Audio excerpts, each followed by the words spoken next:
The great hall of Valdreksborg fell silent in an instant. 50 nobles froze mid-conversation. The steward's hand hovered motionless above the king's cup, wine dark as old blood catching the candlelight. And then a servant girl, trembling from her collar to her boots, did the unthinkable. She crossed the room in 3 breathless seconds and closed her fingers around the Alpha King's wrist. Not a whisper, not a warning passed through proper hands. A girl with flowers still on her apron and a disgraced name and nothing but the truth in her eyes, grabbing the most powerful man in the northern realm before he could raise that cup to his lips. The guards drew their blades. The court held its breath. And the king did not pull away. What did she know that no one else in that room did, and who had been counting on her silence? Watch until the end, because this story is far more dangerous than it looks. The kitchens of Valdreksborg smelled of rendered fat and pine ash, and the particular anxiety that precedes a royal feast. Solvei Ashborn had been awake since the 4th bell, when the dark outside the small window above the flour sacks was still absolute. The kind of dark that feels pressed against the glass, like something alive and waiting. She had not slept well. She rarely did these days. She moved between the long prep tables with the practiced economy of someone who has learned that the fastest way to become invisible is to always appear useful. A bundle of rosemary here, a tasting spoon there. The copper pots sweated above the hearth fire, and the smell of roasting boar turned the air thick and animal. Around her, the other kitchen girls chattered in low, urgent bursts. "The king is arriving today. Did you hear? The king himself." But Solvei did not join them. She was thinking about the wine. Specifically, about what was in it. 3 days ago, she had gone to the cellar to retrieve a cask of aged Valdrik red, the kind the steward reserved for state occasions. She had been alone down there in the stone cold, lantern swinging, when she'd heard voices from the passage behind the second wall, the servants' corridor that ran beneath the great hall. She had gone still the way small animals go still, not because she was frightened, because something in the low, precise cadence of those voices had told her not to make a sound. The 3rd decanter. Only the 3rd. He drinks from the king's own reserve. The seals are already broken and reset. No one will notice. How long until? Before the 2nd course. A man his size, perhaps half an hour. It will look like the heart. Wolves are not immune to their own strength failing them. She had stood in the dark for a very long time after the voices moved away. She did not know whose voices they were. The stone carried sound strangely. She had told no one, not because she was a coward, but because she was a servant girl with a dead herbalist for a father and a name already shadowed by his disgrace. And the last time someone like her had brought accusation against someone with power, that someone had ended their days cleaning chamber pots in the outer garrison. But she had not forgotten. And tonight, the king was coming. "You do not have to do anything," she told herself, folding linen napkins into the precise triangles that head steward Borvin required. "You do not know whose hands touched that decanter. You do not know if what you heard was real." But she did know. That was the problem. Her father had been a herbalist, and she had grown up knowing what certain preparations could do to a body, how they mimicked natural failures, how they left no mark a physician would recognize unless he knew precisely what to look for. She knew what half an hour and the right compound could accomplish in a man's blood. She knew, and she had 3 hours before the feast began, and the 3rd decanter was sitting in the cellar behind a wax seal she could not break without evidence of tampering.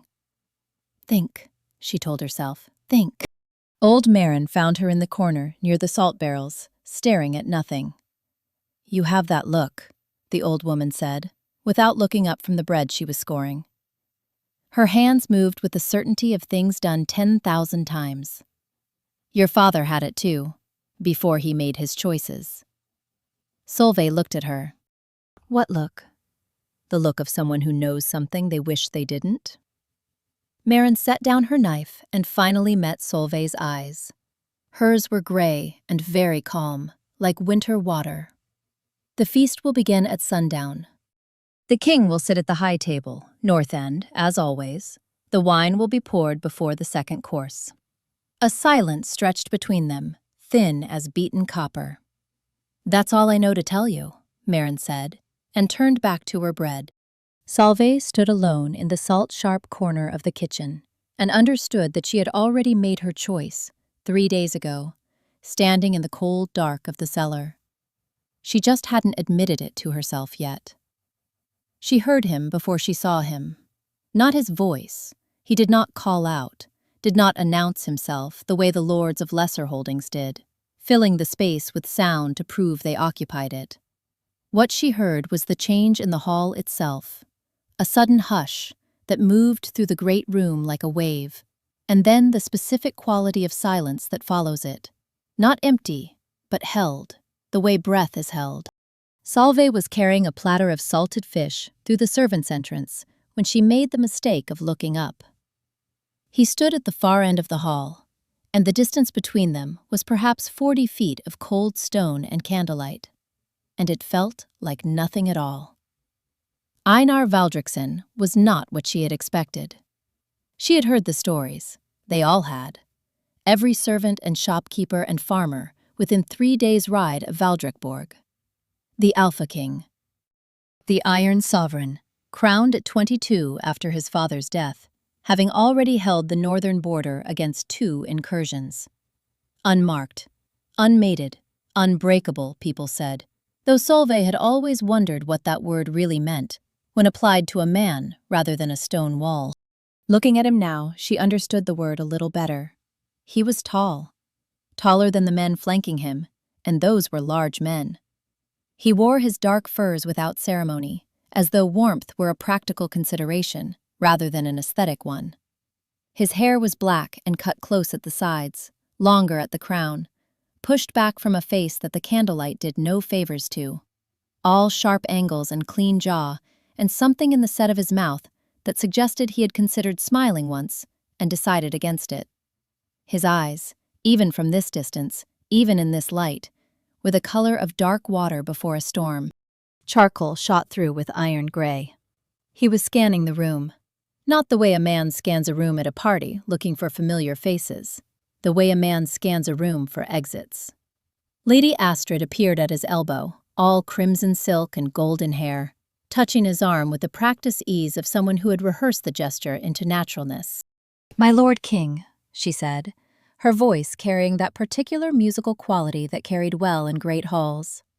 "Valdrekborg welcomes you." He looked at her hand on his arm and then at her face. "Lady Astrid." 2 words.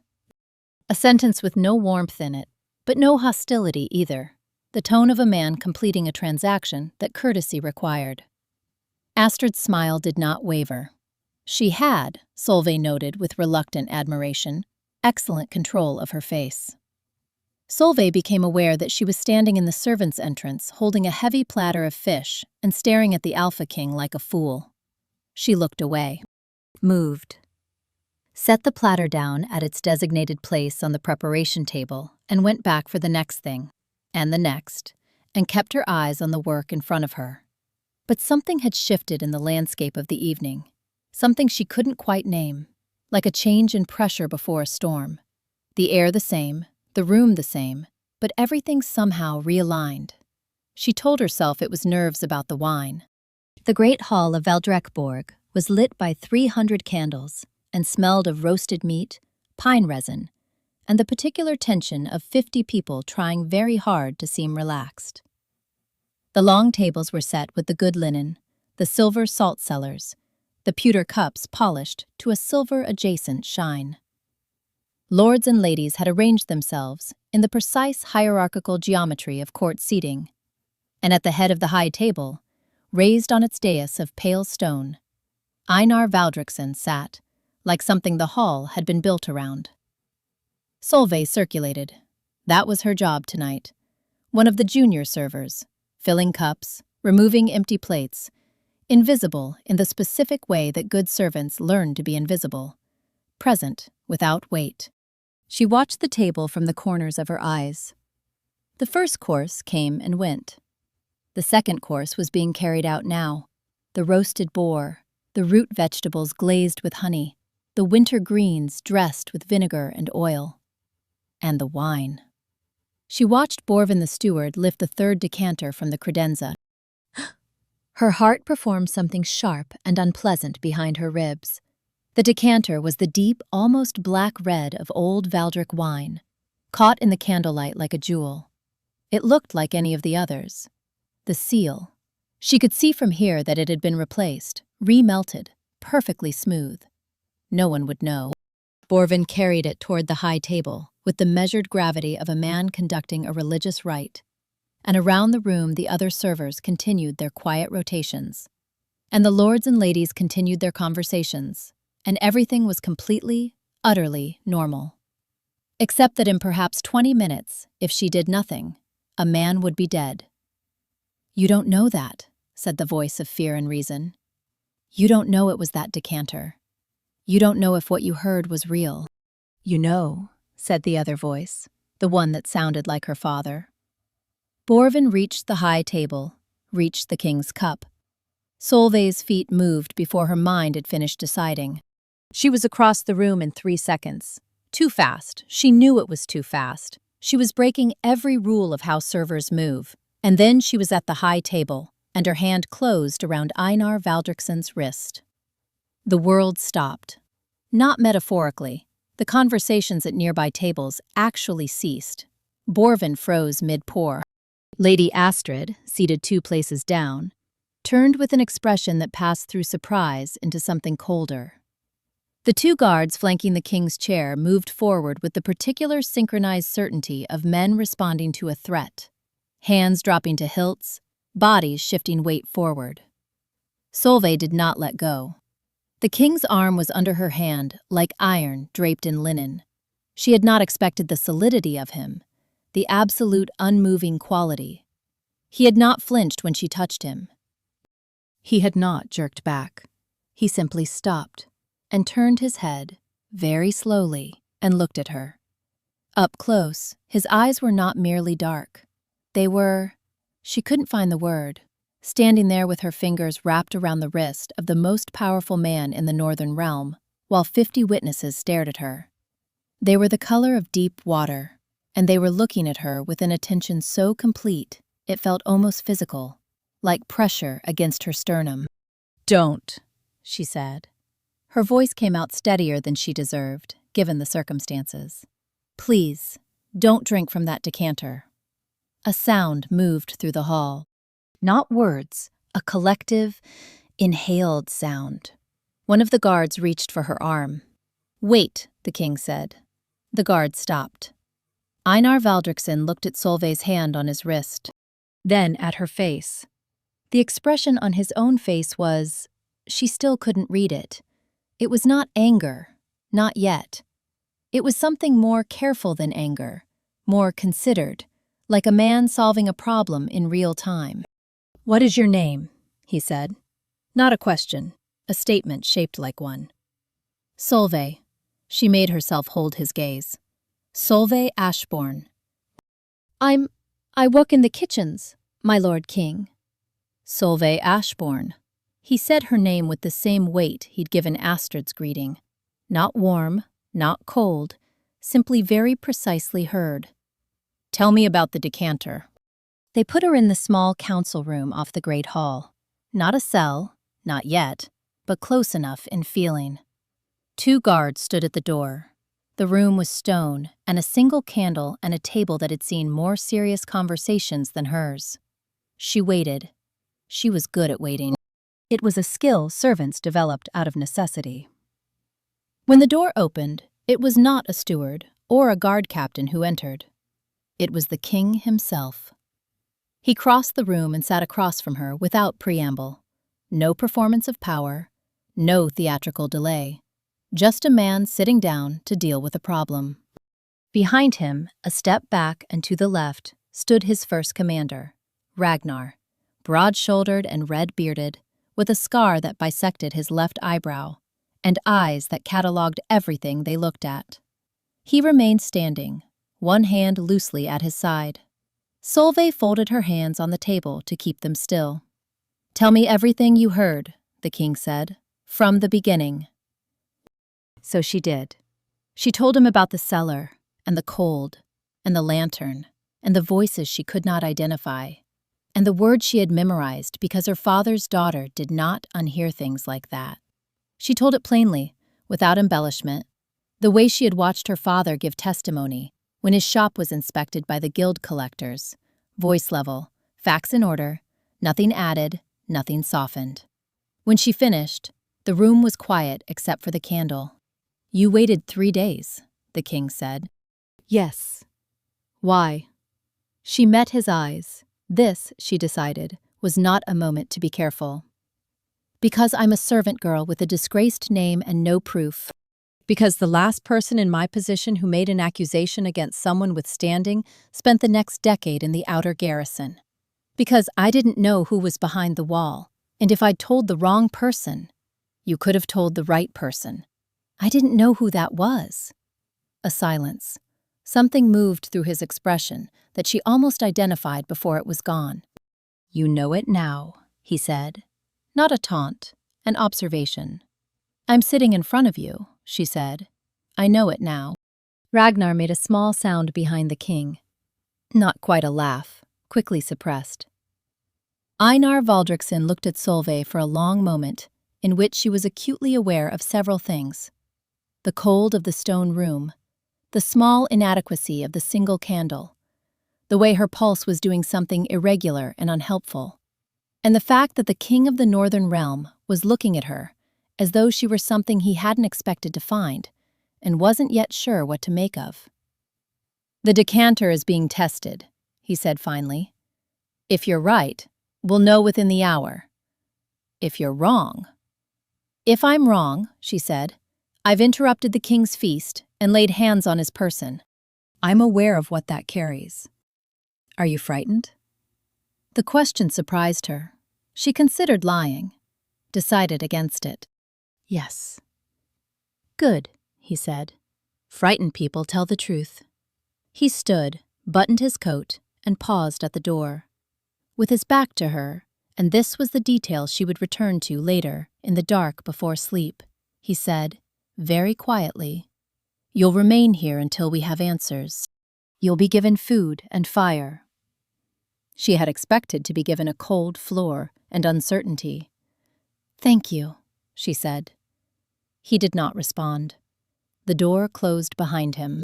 Solvei sat alone with the candle and discovered that her hands, still folded on the table, had finally started shaking.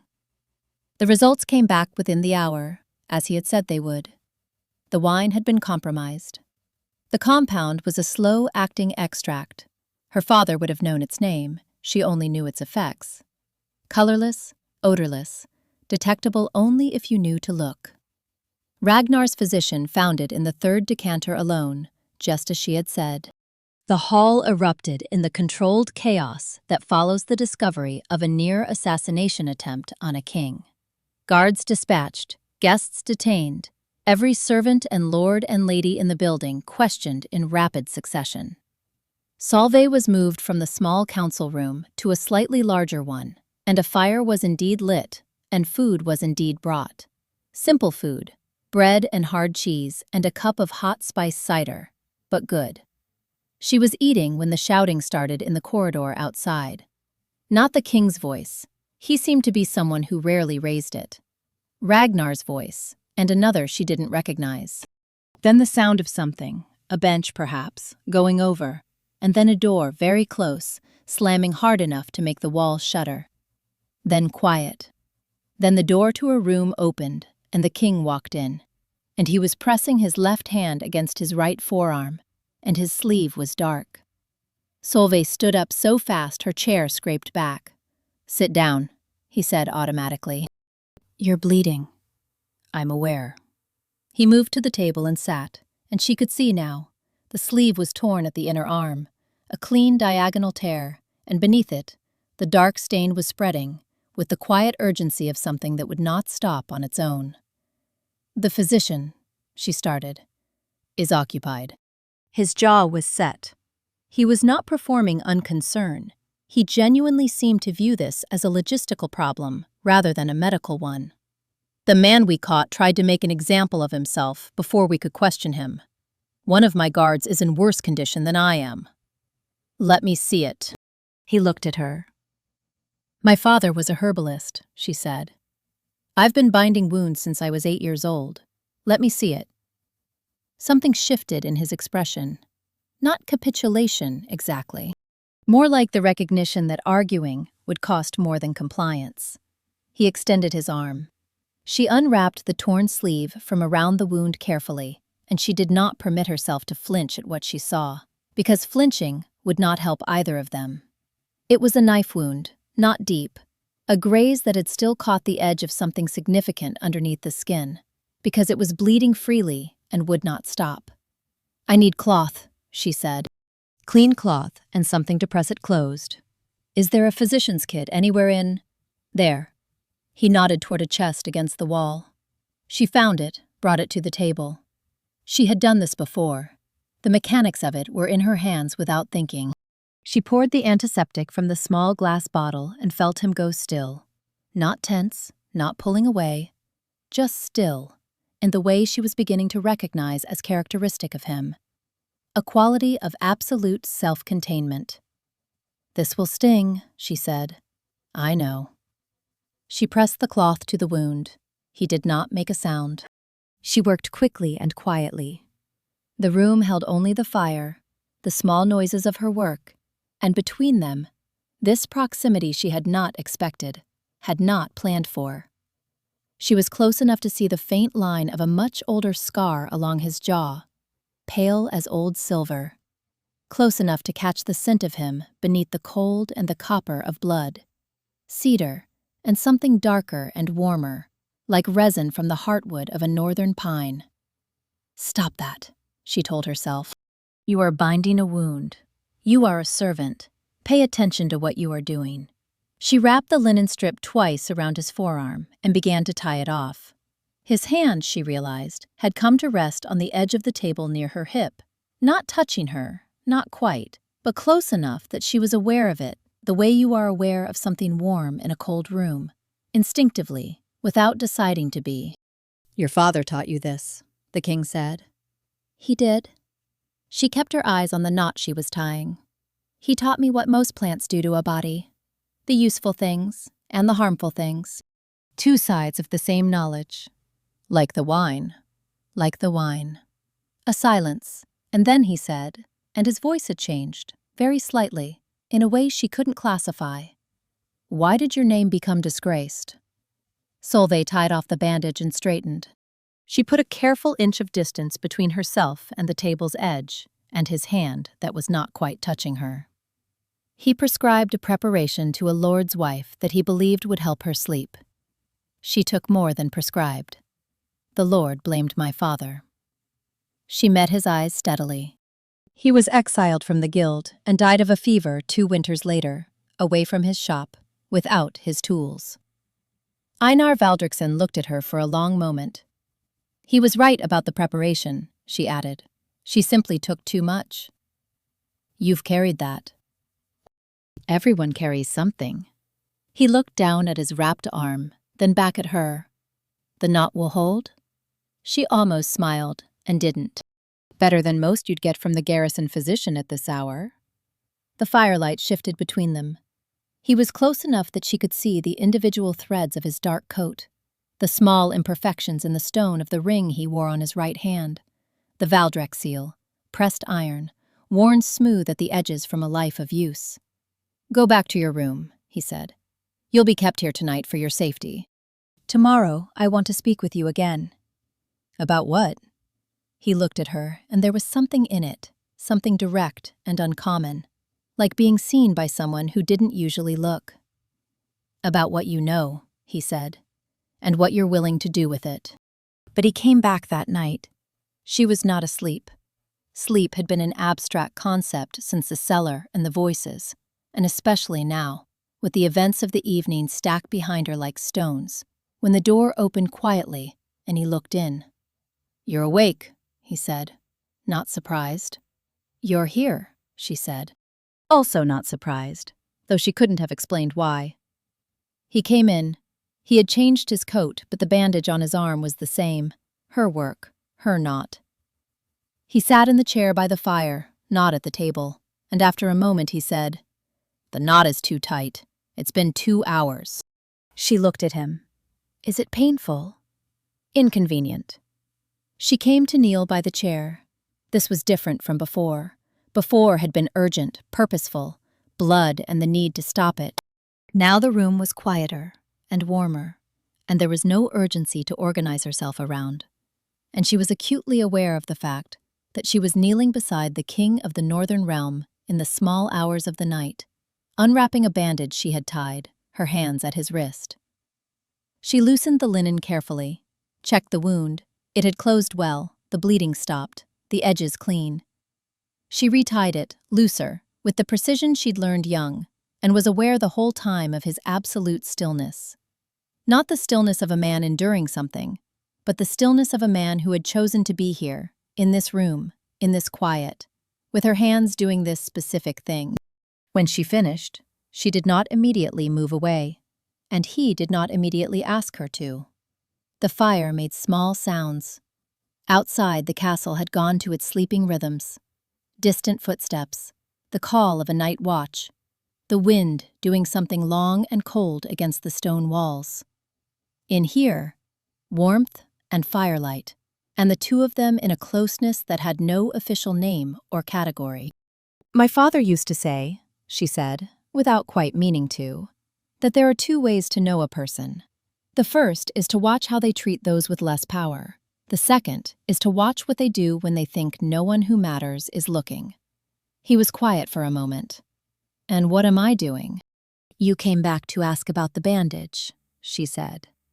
"You could have sent a guard, or waited until morning, or simply had a physician retie it. You came yourself." He turned his head and looked at her, and in the firelight his eyes were not dark water, but something warmer, amber in the deep gray, like a fire seen through smoke. "What does that tell you?" he said. She met his gaze. Her pulse was doing the thing again, that irregular, unhelpful business. "I'm still working it out." Something moved across his face, brief, controlled, gone before she could name it. But she had the impression, uncertain and unsettling, that it might have been the edge of a smile. "Go to sleep, Solvei Ashborn," he said quietly. He stood, and the warmth of his presence shifted as he moved toward the door. "Tomorrow is not a kind day." She stayed by the fire after he left, her hands still in her lap, and listened to the wind in the stones, and tried very hard not to think about the particular quality of his voice when he said her name. She failed, mostly. Morning came gray and cold, with snow on the air that had not yet decided to fall. Lord Halvard, the Chancellor, was escorted to the king's audience chamber at the 9th bell. Solvei heard this from old Marin, who appeared at her door at the 8th bell with a warm roll and the particular expression of someone delivering intelligence under the cover of bread. "He's been Chancellor 12 years, Marin said, not sitting, already moving toward the door. "Been managing the estate accounts, the merchant agreements, the treaty conditions. A man in that position knows where every coin goes and where every body is buried." She paused. Sometimes literally. Solvei ate her roll and thought about that. She was brought before the king at the 10th bell, and she walked into the audience chamber to find not just Einar and Ragnar, but Lady Astrid as well, seated to the side in a chair that she had somehow made look like a throne through sheer posture. Astrid looked at Solvei with the careful assessment of a woman who has decided you are a problem, and is now determining the best method of resolution. "This is the girl?" she said. "Her name is Solvei Ashborn," the king said. "She's the reason I'm alive." Astrid's smile was a masterwork. "Of course, and we're all deeply grateful." She turned the smile toward Solvei, and it arrived at its destination intact, but somehow empty, like a letter with no words inside the envelope. A remarkable thing for a kitchen girl to notice what trained men didn't. "I was in the cellar," Solvei said. "I happened to hear, 'Yes, you've said.'" Astrid set down her cup with a delicate click. "My concern is simply, and I raise this only out of care for the king's interests, how do we know the girl isn't part of it?" She had access to the kitchens. She knew which decanter. She could have arranged the whole thing to appear a hero. The room went quiet. Solvei felt the words land like cold water. Not because she hadn't expected them. She had. She had known something like this was coming. But because hearing them spoken aloud in that particular gracious tone in front of the king made them feel more real than they deserved to be. She looked at Astrid directly. "If I were part of it, my lady, I would have waited until after he drank." Another silence. Then Ragnar made the sound he had made the night before. Not quite a laugh, but close. Einar Valdreksson said nothing. He was watching Astrid with an expression that was not readable to Solvei. She was still learning the grammar of his face. But that made Astrid's smile work slightly harder than before. "We've spoken with the cellar staff," Ragnar said. "She was alone down there for less than 10 minutes 3 days ago, which matches her account of what she overheard. The compound in the decanter requires days of preparation and access to the wine storage. She doesn't have that access." "Halvard does," Einar said, quietly. The way certain things are said when the speaker already knows the answer and is simply giving it its official form. Astrid went very still. "He's been taken to the lower holding room," Ragnar added. "He'll talk by evening." Astrid stood, smoothed her skirts, and executed a perfect court curtsy. The kind that says, "I am not beaten, I am merely withdrawing." "I'm sure justice will be served," she said. "It always is, under your rule, my Lord King." She moved toward the door, paused. "The girl should be given a proper room at least while this is all sorted. It wouldn't do for the king's witness to sleep in the servants' corridor." One more smile, this one aimed at Solvei like a dart, and she was gone. The door closed. Solvei became aware that the king was looking at her. "She's trying to determine what you are to me," he said. "It will make her more careful." "Should I be concerned about that?" "Yes," he said. Not to frighten her. She understood that. To inform her. "Stay close to where I can account for you." Stay close, she thought, and was annoyed at herself for the warmth the words produced, unreasonably, somewhere behind her sternum. It's a protective order. It's security. It is not what it sounds like. "As you wish," she said, and kept her face neutral. Halvard confessed by the late afternoon. It was not torture. Ragnar was pragmatic, and pragmatic men knew that torture produced answers shaped by pain rather than truth. It was simply a long conversation in a cold room with a man who had spent 12 years building a particular kind of ambition and was now watching it collapse, and who, when offered a choice between his life and his silence, chose, as guilty men usually do, his life. The plot had been simple in its structure. Halvard had his own candidate for the northern throne, a distant Valdrek cousin with fewer principles and more debts, easier to manage.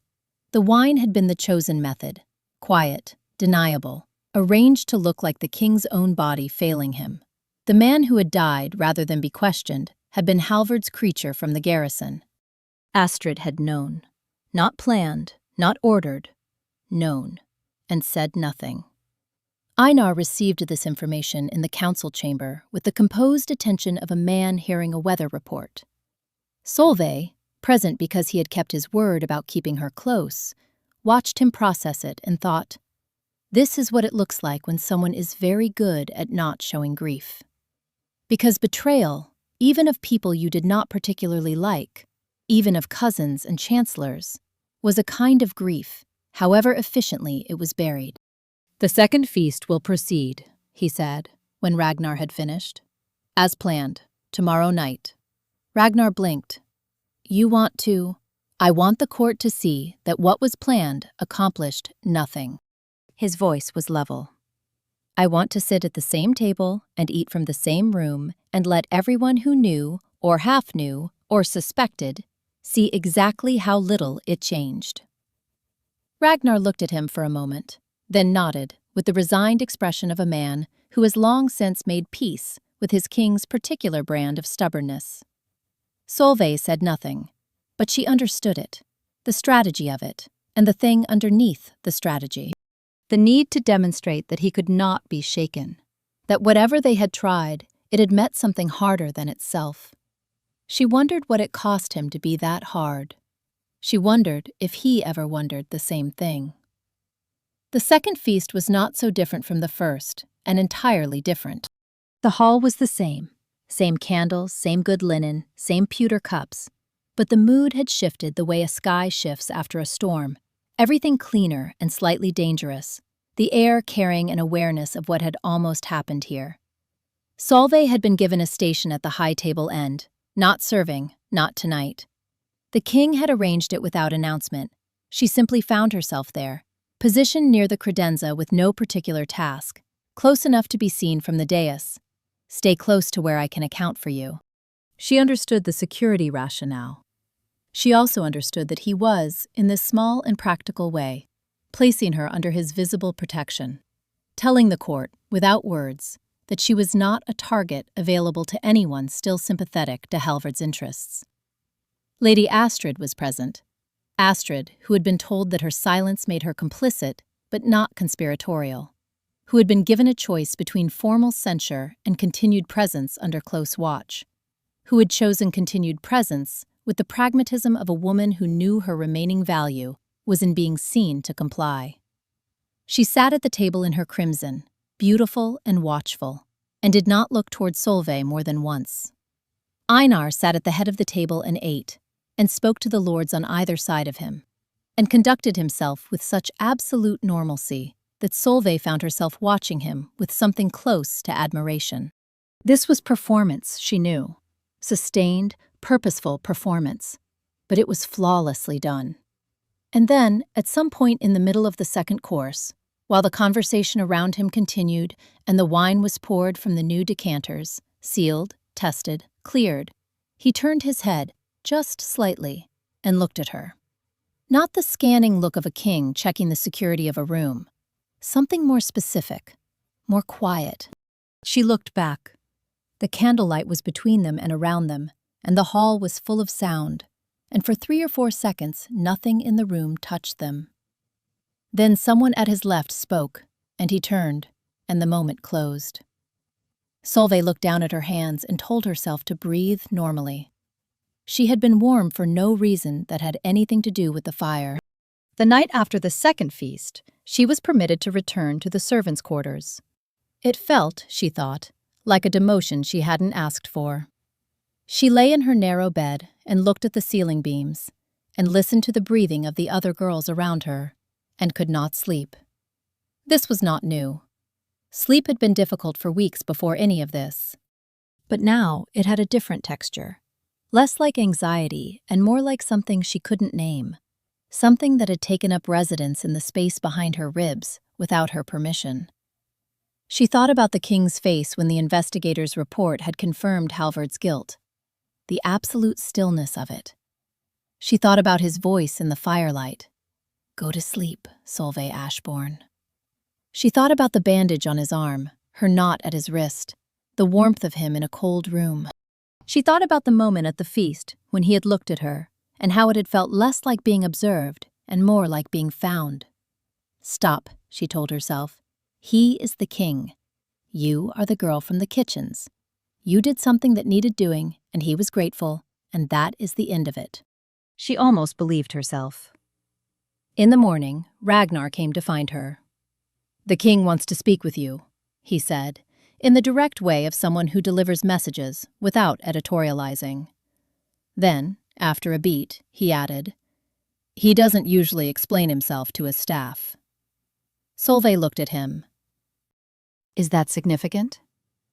Ragnar's scar pulled as one side of his mouth moved in something that wasn't quite a smile. "In 12 years of service," he said, I've seen him explain himself to 4 people. She thought about that all the way to the council chamber. Einar was not sitting when she arrived. He was standing at the window, the north-facing one, looking out over the snow that had finally decided to fall, gray light on gray stone and white ground below. He turned when she came in. Halvard had an agreement with a southern lord, he said. It was not a greeting. It was, she was learning, characteristic of him. Beginning in the middle of things, assuming she could find the start on her own. The cousin would take the throne in the north, declare a trade agreement that significantly favored Halvard's southern partner. 30 years of careful arrangement. That's a long plan. The best ones always are. He moved from the window. What will you do now? She hadn't expected the question in that direction. My lord? You saved my life. You gave testimony that brought down my chancellor. Your name has been cleared. He paused, and she realized with a small shock that this was news, that something had been arranged she hadn't been told about. Of the guild's ruling on your father's case. It's been reviewed and overturned. There were irregularities. Solvei stood very still. The shop still exists, he said. In Mørkeld. It was repossessed by the guild but never sold. It could be returned. She understood what he was offering. She understood that it was generous beyond what the situation required. That he was giving back something that had been wrongly taken, not trading for something new. Or, he said, and he moved toward her. Not all the way, not close, but closer. You could stay. The words settled into the quiet of the room like snow on still water. Stay, she repeated. The court needs, someone who can hear what I cannot hear, who moves in spaces I cannot move in. Who knows what a preparation in a decanter looks like?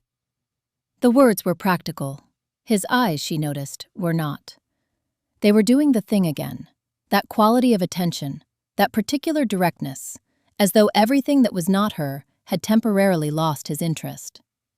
I'm not asking you to give up something for nothing. I'm asking if there's a reason you would choose to stay. That's a very careful way to ask something, she said quietly. He looked at her. I'm a careful man. I know. She held his gaze. I've noticed. Something shifted in the room between them, subtle, tectonic, the kind of shift that changes the landscape without moving any visible landmark.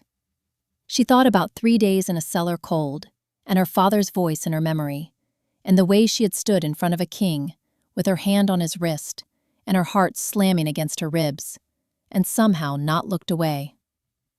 My father used to say, she said, that a place becomes home when you've put something real into it. Einar Valdreksson looked at her for a long, careful moment. And have you? She thought about fire and bandages, and the name he said differently than everyone else did. Not Solvei as a category, as a servant's identifier, but Solvei as something specific, with weight. I think I might be starting to, she said. It happened 3 days later, and it happened quietly, the way the most significant things do. She was in the small garden off the east wing, a walled space, stone and dormant herbs under their blanket of snow, the kind of neglected garden that had been someone's project once and was now no one's particular responsibility. She had gone there to think, which meant to stand in cold air and look at nothing, and wait for her thoughts to find their own order. She heard him before she saw him. Not his footsteps, those were quiet on the packed snow, but the particular quality the air took on, the faint shift of atmosphere that she had begun to associate with his presence, as involuntary as a compass needle finding north. He came around the corner of the stone wall and stopped when he saw her. And for a moment, they simply looked at each other across 8 feet of winter garden and said nothing. And it was not uncomfortable, somehow. Not the silence of strangers, the silence of 2 people who have stopped needing to fill space with words. You found the garden, she said. I was looking for you. He came toward her, slowly, with the deliberateness of a man who has made a decision and is following it through. "I have been looking for you in this specific way for 3 days, and I would like to stop doing it obliquely." She waited. He stopped in front of her. Close. Closer than propriety. Closer than before. Close enough that she could see the snow caught in his dark hair and the exact color of his eyes in the flat winter light. Dark water and iron gray. The eyes of a man who did not look this way at many people, or perhaps at anyone, and was looking this way at her. "I don't do this," he said. "I want you to understand that. It is not something I perform. I am telling you something real." "I know," she said. "I know you are." He reached up, slowly, giving her every opportunity to step back, watching her face, and touched her cheek with the back of his hand. Just that. The backs of his fingers against her cheekbone. Gentle in a way that was entirely at odds with everything she'd been told a man like him was made of. She did not step back. She felt his breath change, barely perceptible, a small disruption in the cold air. And she felt she would not have been able to explain this to anyone. A warmth that began at his touch and moved inward. Something that spread through her chest like the first fire after a long, cold travel, like coming inside. And then she saw his eyes change. It was gradual, a lightening from the base of the iris, like sunrise moving up through deep water. The iron gray warming, the charcoal catching light it hadn't had before.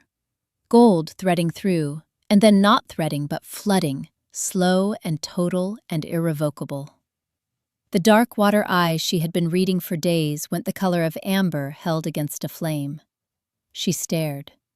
He stared back, or looked at her with something that was past staring, something more like recognition, like a man who has been traveling a very long time and has finally recognized a landmark he thought he'd dreamed.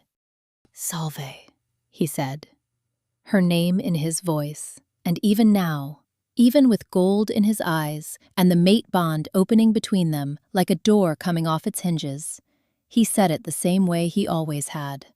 Specific, weighted, like something he intended. "It's real," she said, not a question. "This is real," he said. "Yes." She put her hand against his chest, over her coat, over the layers of wool and leather and whatever armor he wore by habit, and felt his heartbeat, and it was as unsteady as hers, and that was the detail that undone her, that this man, who was made of iron and silence, had an unsteady heartbeat, because of her, because of this moment in a cold garden with snow on the ground, and neither of them having planned any of it. "I am not afraid," she said. She needed him to know that.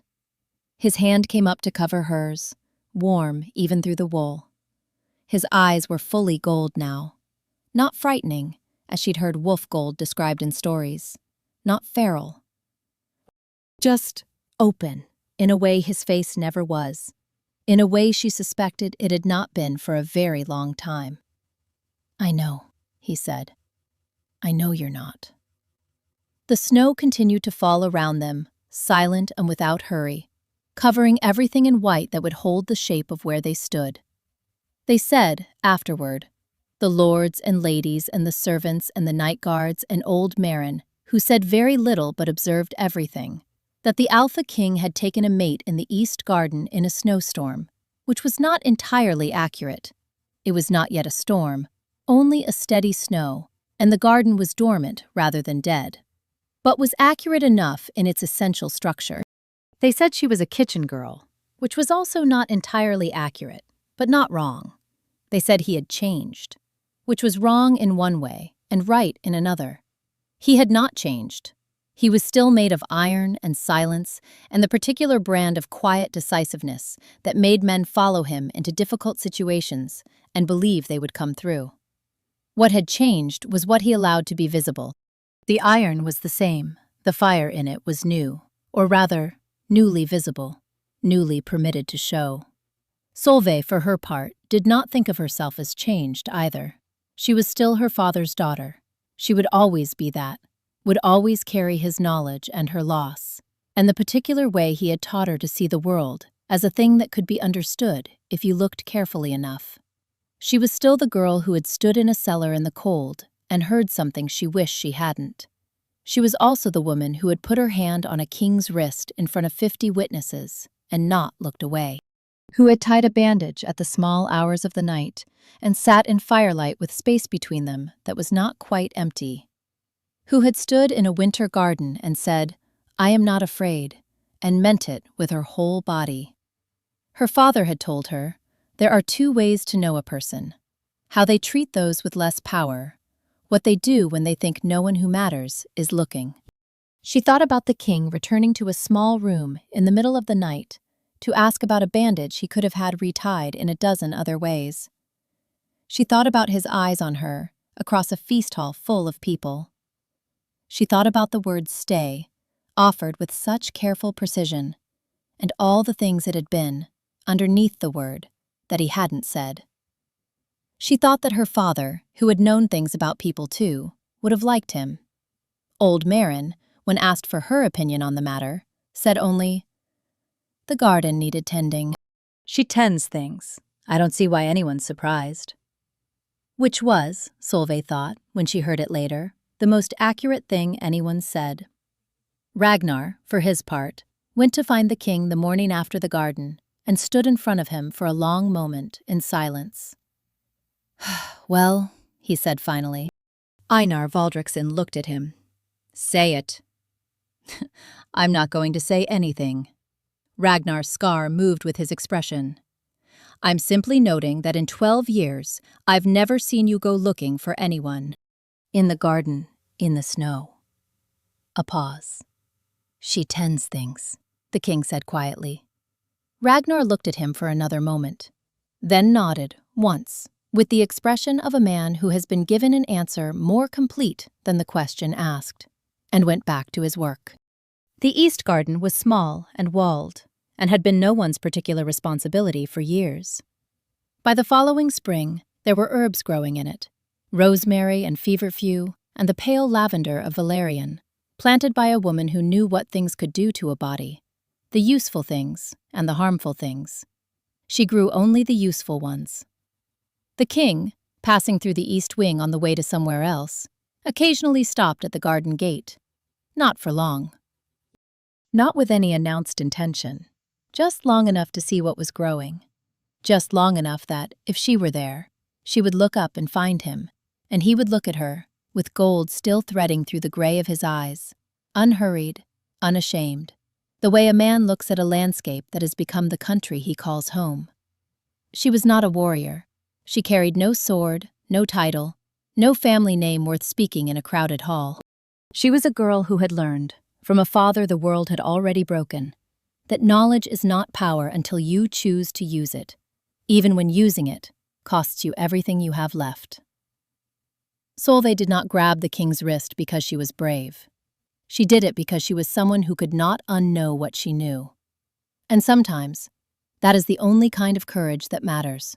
Not the fearless kind, but the kind that moves forward anyway, hands shaking, heart loud, with nothing to protect itself but the truth. Einar had ruled a kingdom for 6 years and learned to trust stone walls more than people.